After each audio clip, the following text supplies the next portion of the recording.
આજે ઉડાન હેલ્પના આ નાના ભૂલકાઓ દ્વારા હોળીનો એક સરસ પ્રસંગ રજૂ કરવામાં આવ્યો છે નાટક દ્વારા. હિરણ્યકશ્યપ નામનો એક રાજા હતો જે બ્રહ્મદેવનું વરદાન પ્રાપ્ત કરવા માટે તપસ્યા કરતો હતો. બ્રહ્માય નમઃ, ઓમ બ્રહ્માય નમઃ. હે વત્સ, તારી તપસ્યાથી પ્રસન્ન થયો છું. બોલો, તમારે શું વરદાન જોઈએ છે? હું હંમેશા અમર રહું. એવું વરદાન હું કોઈને આપી ન શકું. બીજું વરદાન માંગો. તો હું સંસારમાં રહેલા મનુષ્ય કે રાક્ષસથી ના ઉપર ના નીચે ના પશુ પક્ષીઓથી ના ઘરની અંદર ના ઘરની બહાર ક્યાંય હું મરી ના શકું. તથાસ્તુ. વરદાન મળવાથી તે ખૂબ જ અભિમાની બની ગયો હતો. પોતાની જાતને ભગવાન માનતો હતો.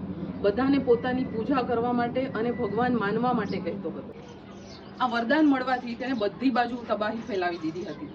માત્ર મનુષ્યો જ નહીં, દેવતાઓ પણ ચિંતિત હતા આના વિશે. થોડા સમય બાદ તેમના ઘરે ભગવાન વિષ્ણુના પરમ ભક્ત પ્રહલાદનો જન્મ થયો. ઓમ વિષ્ણુએ નમઃ. ઓમ બેટા, વિષ્ણુ ભગવાનની પૂજા નથી કરવાની. હું જ તારો ભગવાન છું, મારી જ પૂજા કરવાની. મારો ભગવાન એક જ છે, વિષ્ણુજી, એની જ પૂજા કરી. હિરણ્યકશ્યપના સમજાવવા છતાં પ્રહલાદ ન માનતા. તેથી તેમને ઘણીવાર મારવાની પણ કોશિશ કરેલી, પરંતુ ભગવાન વિષ્ણુ હંમેશા પોતાના ભક્તને બચાવતા. ચિંતામાં છો ભાઈ? મારો બધા જ ગ્રામવાસીઓ મારી પૂજા કરે છે અને મારો પુત્ર પ્રહલાદ વિષ્ણુ ભગવાનની પૂજા કરે છે. મેં એને મારવા ઘણા પ્રયત્નો કર્યા, પણ તેને વિષ્ણુ ભગવાન બચાવી દે. મને એક એવું વરદાન પ્રાપ્ત થયું છે કે હું ચુંદડી ઓઢીને બેસીશ તો અગ્નિ મને ભસ્મ કરી શકશે નહીં. જો તમારી આજ્ઞા હોય તો હું પ્રહલાદને લઈને અગ્નિમાં બેસી જાઉં અને તમારી ચિંતાનો અંત થશે.